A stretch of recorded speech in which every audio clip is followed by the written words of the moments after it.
Mesdames et messieurs, je vous souhaite la bienvenue dans ce webinaire au sujet de BIM. Je suis Carlos Martins et aujourd'hui je suis accompagné par mon collègue Daniel Gas qui se fera un plaisir de répondre à vos questions dans la rubrique questions de l'application GoToWebinar. Nous allons donc démarrer ce webinaire au sujet de BIM. Tout d'abord, je vais vous parler brièvement de ce que cela signifie le mot BIM et d'où provient le mot BIM. Donc BIM provient du mot anglais Building Information Modeling. Et aussi, BIM ne se limite pas au seul bâtiment, il concerne l'ensemble des ouvrages de construction. BIM se définit comme un processus de structuration, de création, de production d'échanges, d'intégration, d'analyse et de gestion, de visualisation et d'exploitation de données. En quelques mots, donc on peut dire que c'est un fichier numérique lequel comprend toute l'information technique dont nous avons besoin pour la création d'un ouvrage. Aussi, quand vous faites du BIM et que vous avez un fichier que vous avez reçu, par exemple un fichier IFC, il est très important de contrôler ce fichier IFC pour voir s'il y a de probables erreurs, parce que vous voyez, l'UIFC, surtout l'UIFC, il y a toujours quelques petites erreurs lors d'une importation ou alors des matériaux qui ont été pas très bien définis, etc. Et je vais donc vous montrer dans Solibri, je ne sais pas si vous connaissez cette application, mais avec cette application, on peut faire un contrôle d'UFC qu'on a reçu de l'architecte ou de n'importe quel bureau technique pour contrôler que toute l'information sera bien importée ou pas. Alors, j'ouvre ici Solibri. Alors voilà, Solibri ici. Tout d'abord, je vais vous montrer ce modèle. C'est un modèle IFC. Ici, vous pouvez choisir, vous voyez, la discipline. Donc, quand vous recevez un fichier, par exemple, de l'architecte, il convient que l'architecte, pour éviter justement qu'il y ait moins d'erreurs, etc., qu'il vous envoie juste la partie structurelle de votre ouvrage. Parce que voilà, les murs en plâtre qui font 10 cm, qui ne sont pas porteurs, les vitres, etc., les, ouais, les grillages, les fenêtres, tout ça, ça ne vous intéresse pas, quoi. Ce qui intéresse l'ingénieur civil, c'est surtout la structure, donc porteuse. Donc ici, je sélectionne la discipline, je fais OK. Et là, donc vous voyez, ici, on a notre bâtiment qui a été importé. Voilà. Là, je vais le mettre ici. Là, vous voyez, on peut mettre opaque, etc. Ensuite, ici dans Information, donc ici nous pouvons voir les différentes parties de l'ouvrage. Par exemple, la dalle, là ça concerne cette dalle, le toit,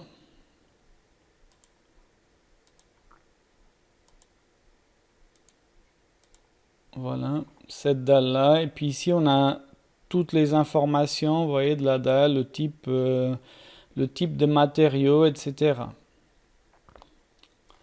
Ensuite, nous pouvons ici, alors attendez, validation,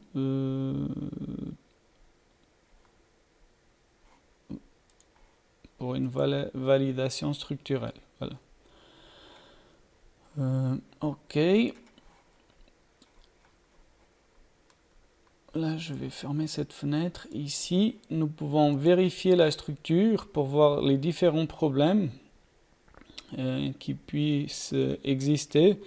Donc ici, vous voyez, si je vous fais ici le petit rapport, ça c'est critique, modéré, basse, rejeté, accepté. Vous voyez. À partir de là, on peut déjà avoir un aperçu de qu'est-ce qui pourrait être bien ou pas.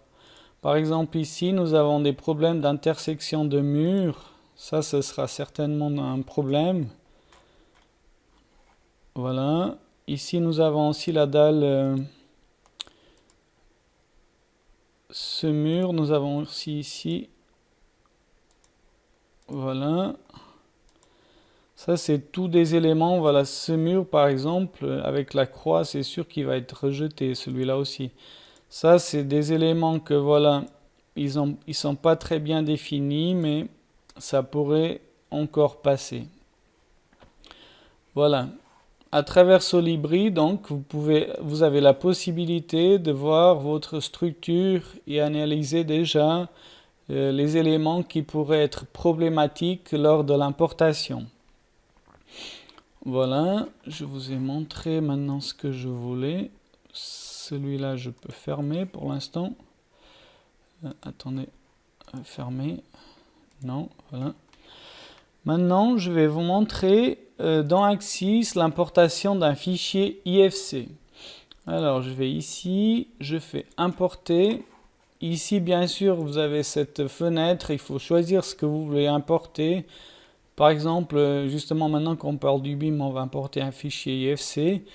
Mais, par exemple, si vous importez un DXF, un fichier DXF n'est pas un fichier BIM parce qu'il a juste une information de la géométrie, mais il n'a pas une information des matériaux, les types de matériaux, si c'est porteur, si c'est pas porteur, l'épaisseur, etc.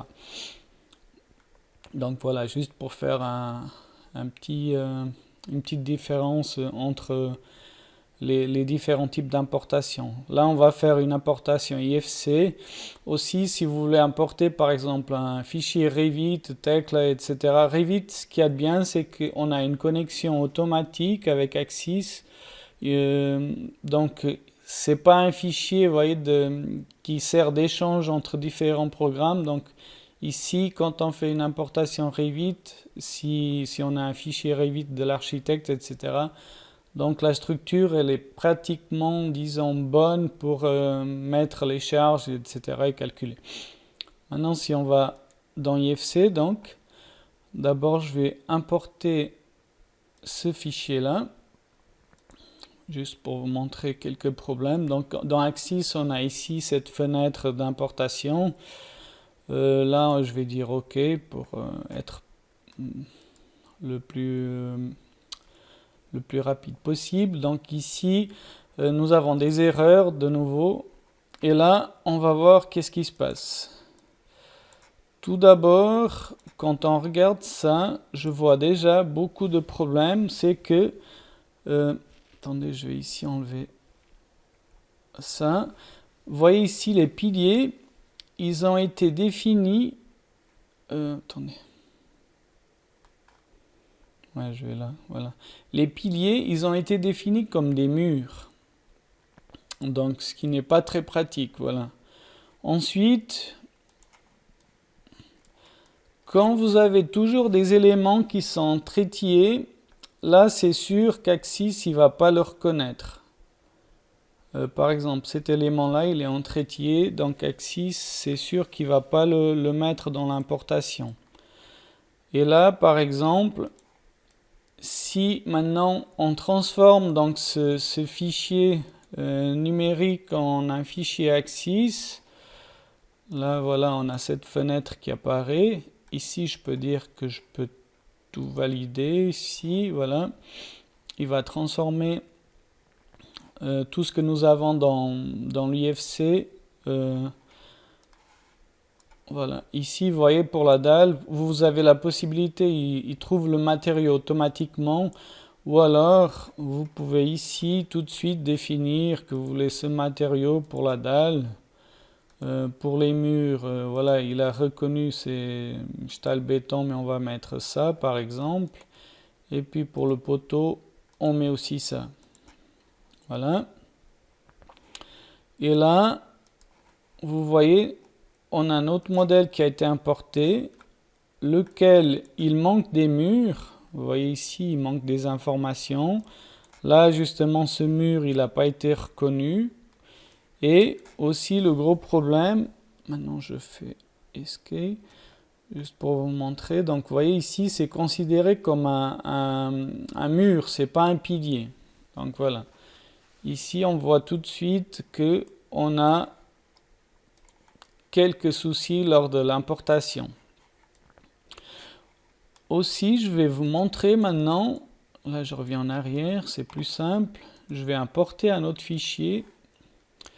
Ce fichier, je vais importer une colonne toute simple, juste pour vous expliquer certains problèmes que l'on a lors de l'importation. Là, voilà, il me dit qu'il y a une erreur. Voilà. Ce qui se passe avec Axis, c'est beaucoup de programmes donc, qui font l'importation à travers IFC. C'est que par exemple, ici, le programme, si on veut transformer ça dans un pilier, il ne va pas réussir. Si je vous démontre ici, alors valider. Là, je sélectionne. Et puis là, bon, le matériau, je peux sélectionner un, mais c'est égal, il ne va pas le reconnaître. Vous voyez, il ne m'a pas dessiné de pilier. Pourquoi? Parce que vous voyez, ici, nous avons une section qui est variable. Ici, nous avons cette espèce de corbeau. Et là, nous avons une section de pilier. Donc lui, il ne reconnaît pas ce genre de section. Si vous voulez que cette section soit, que ce pilier soit reconnu sans ce corbeau, il faut venir ici dans cet outil, par exemple. Parce que lors de l'importation, vous aviez plusieurs piliers comme ça. Alors vous dites à ce pilier, en fait, on va dire la section de ce pilier, quoi. À travers cette commande, il y a plusieurs, mais là, c'est pour le pilier. Et là, on doit sélectionner notre pilier. Et ici, vous voyez, il faut qu'on définisse donc la section de notre pilier. Là, j'ai défini la section. Donc là, je peux mettre ça, la section là automatique. Et automatiquement, vous voyez, il m'a créé Axis, il m'a créé le pilier avec la section que je lui ai définie, sans ce corbeau. Voilà. Ça, c'était aussi quelque chose que je voulais vous montrer. Maintenant, je vais importer un autre fichier. Alors, importer. Maintenant, je vais importer...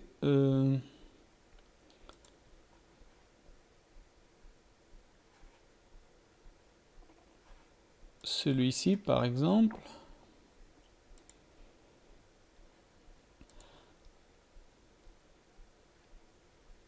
Ah, pardon, celui-ci j'ai déjà importé. C'est pas celui-là que je voulais vous montrer. Maintenant je vais importer, je me suis trompé, là je vais importer celui-ci. C'est le même modèle mais avec déjà quelques petites corrections. Et là vous voyez, nous avons déjà les piliers. C'est déjà un bon signe parce que nous avons les piliers qui sont bleus, donc qui reconnaissent que c'est des poteaux. Ça, c'est déjà bien. Donc après, quand on fera notre modélisation à travers ce fichier, il va reconnaître comme des piliers. Et ici, voilà, nous avions avant des problèmes ici avec le mur, maintenant on n'a plus. Certainement, il y a toujours des petits problèmes, mais on a effacé déjà plusieurs problèmes avec ce modèle. Par exemple, nous avons demandé à l'architecte pour qu'il définisse mieux ce qui est pilier, etc. Dans la définition de ces éléments. Là, de nouveau, je vais faire ainsi. Ici, je vais déjà choisir un matériau que je veux.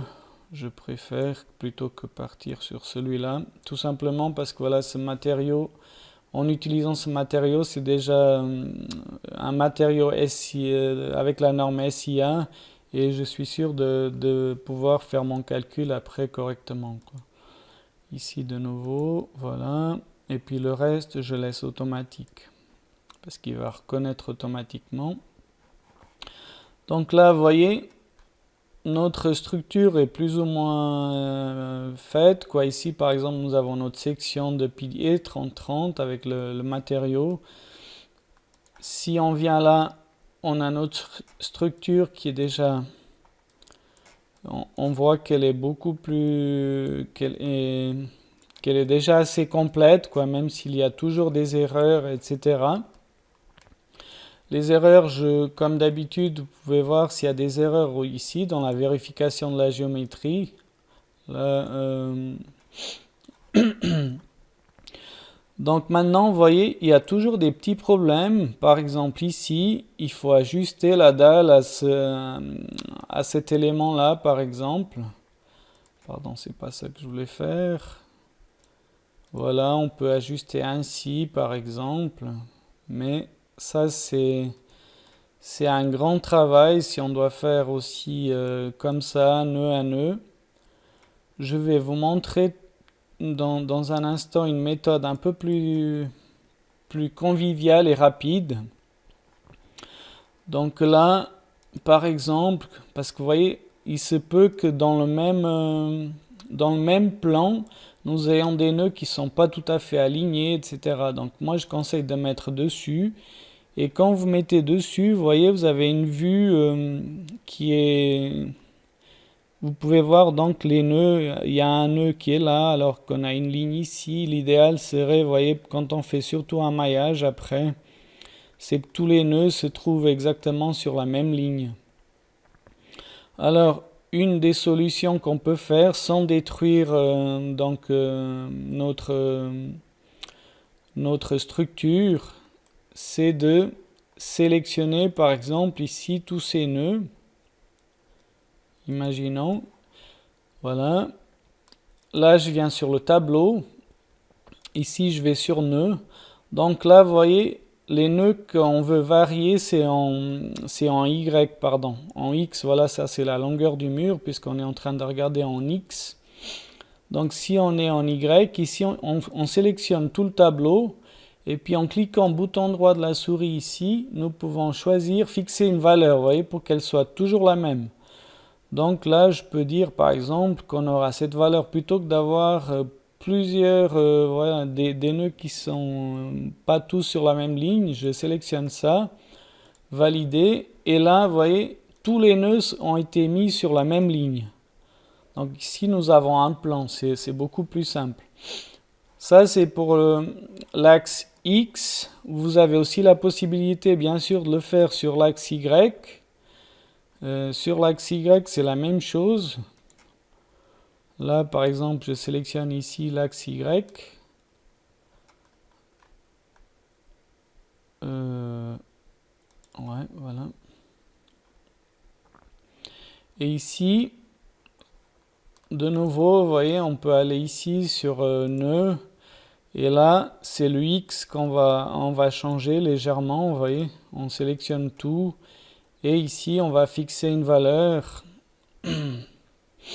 Donc là, on va fixer une valeur qui sera, on peut dire, ouais, on va prendre, on prend celle-là. Et voilà, ici, vous voyez, non, là j'ai fait faux. Certainement, j'ai sélectionné un élément qui était en dehors de cette ligne. Voilà.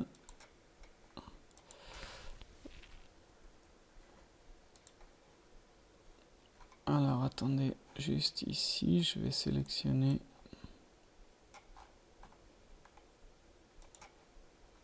Voilà, il faut bien sélectionner juste la ligne qui vous intéresse. Si vous sélectionnez des éléments qui ne sont pas compris dans ce plan, après c'est un peu plus délicat. Donc là, de nouveau, sélectionner tout. Et ici, je vais fixer une valeur. Voilà, je fixe cette valeur. Comme ça, j'ai tous les points qui sont voilà, sur la même ligne. Ensuite, ça c'est assez facile. Quand vous avez des axes en X et en Y, le plus problématique, c'est quand vous avez des axes qui sont en biais comme ça. Alors, quand vous avez cette situation-là, vous pouvez ajuster à travers cette commande ici, vous voyez les nœuds. Là, il va vous dire de sélectionner tous les nœuds que vous voulez ajuster. Là, je vais ajuster. Attendez. Là, j'ai pas bien sélectionné. Ouais, là, je recommence. Voilà. Là, il y a encore un.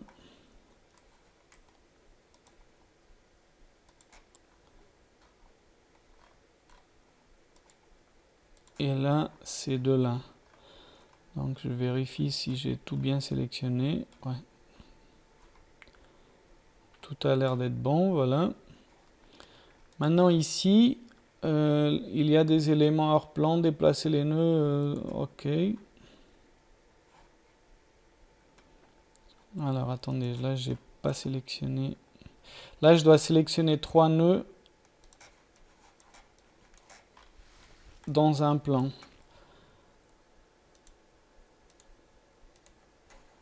Valider. Et là, voilà, c'est terminé. Là, je peux fermer cette fenêtre, vue de dessus. Là, vous voyez, ils ont mis tous les nœuds sur une ligne. C'est assez bien fait, voilà. Là, j'ai tous mes nœuds qui sont sur le même plan.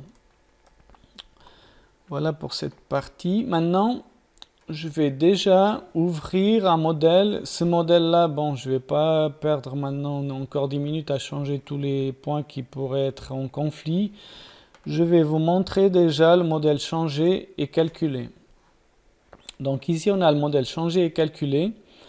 Maintenant, ce que je vais vous montrer, c'est que, voilà, ici dans béton armé, moi j'ai défini ici une armature de base que l'on peut voir d'ailleurs si on va dans vue, vue, option de transparence. Et puis là, si on coche ici pour les armatures, voilà. Et là, vous voyez, on a justement aussi déjà un rendu des armatures en 3D que l'on a choisi. Ensuite, une fois que nous avons notre modèle, nous pouvons aussi l'exporter en IFC pour, par exemple, l'importation sur Allplan qui reconnaîtra nos armatures de la dalle, etc. Donc, ça va faciliter le travail au dessinateur. Donc, pour le faire, nous allons ici et nous faisons exporter. Ici, sur exporter, bien sûr, il faut choisir qu'est-ce que nous voulons exporter. Là, on va dire que c'est un fichier IFC. Et puis ici, on va dire qu'on va exporter l'armature. Vous voyez, dans les paramètres d'armature, on peut aussi sélectionner exactement comment seront la fermeture des barres d'armature ou des dalles qui se rencontrent. Voilà. Ensuite, on sauvegarde avec le nom, avec ce nom, et on enregistre et on va créer un fichier IFC que j'ai déjà créé au préalable. Là, je vous ai juste montré comment faire.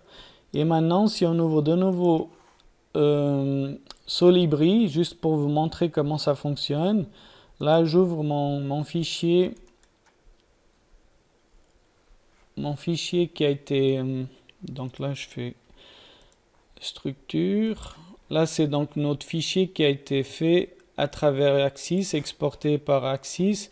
Là, je mets en transparent. Et ici, vous voyez, je vais faire un zoom, comme ça, vous pouvez voir un peu mieux. Nous avons nos armatures qui ont été exportées directement. Ça, c'est assez pratique. Donc, pour, par exemple, sur Allplan, que nous pouvons aussi importer ce genre de fichier. Et là, nous avons déjà l'armature qui a été optimisée par l'ingénieur pour la dalle. Voilà. Pour ma part, je pense qu'on a vu ce que j'avais à voir avec vous. Donc, comme d'habitude, je vous conseille de vous abonner à notre page YouTube.